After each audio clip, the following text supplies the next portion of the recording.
అయోధ్య రామ మందిరానికి వెళ్ళే భక్తులు ఖచ్చితంగా పాటించాల్సిన రూల్స్ కొన్ని ఉన్నాయి.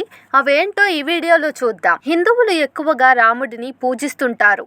అంతేకాకుండా చాలామంది యువతులు రాముడి లాంటి భర్త రావాలని కూడా కోరుకుంటూ పలు పూజలు చేస్తుంటారు. అయితే రామ జన్మభూమి అయోధ్య నగరంలో రామ మందిరం ఉండేది, కానీ దానిని రాజులు కూల్చేశారు. ప్రస్తుతం మళ్ళీ అదే స్థలంలో రామ మందిరాన్ని నిర్మించారు. దానిని ప్రధాని నరేంద్ర మోదీ జనవరి 22న ప్రారంభించనున్నారు. ఈ కార్యక్రమానికి దాదాపు 4,000 మంది ప్రముఖులు హాజరు కానున్నట్లు తెలుస్తోంది. ఆ తర్వాత రాముని విగ్రహ ప్రతిష్ఠాపన జరగనుంది. దీనిని 2.77 ఎకరాల విస్తీర్ణంలో 161 అడుగుల ఎత్తులో 360 పొడవుతో 235 అడుగుల వెడల్పుతో 392 స్తంభాలు 44 తలుపులతో ఎంతో ప్రతిష్టాత్మకంగా నిర్మించారు.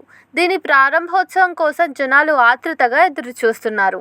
అయితే ఈ గుడికి వెళ్లాలనుకునే భక్తులు ఈ నిబంధనలను తప్పకుండా పాటించాలట. Jeans pants, shirts, tops, shorts వంటివి ధరించి రామ మందిరాన్ని సందర్శించే వెసులుబాటు లేదు. మహిళలు చీర లేదా సల్వార్ సూట్స్ లేదా పంజాబీ డ్రెస్లను ధరించవచ్చు.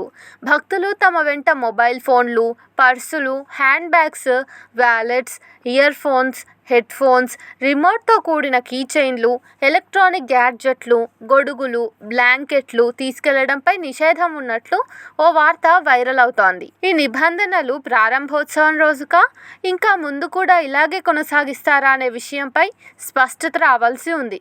ప్రస్తుతానికి మీరైతే సాంప్రదాయక దుస్తుల్లో వెళ్లే ప్రయత్నం అయితే చేయండి.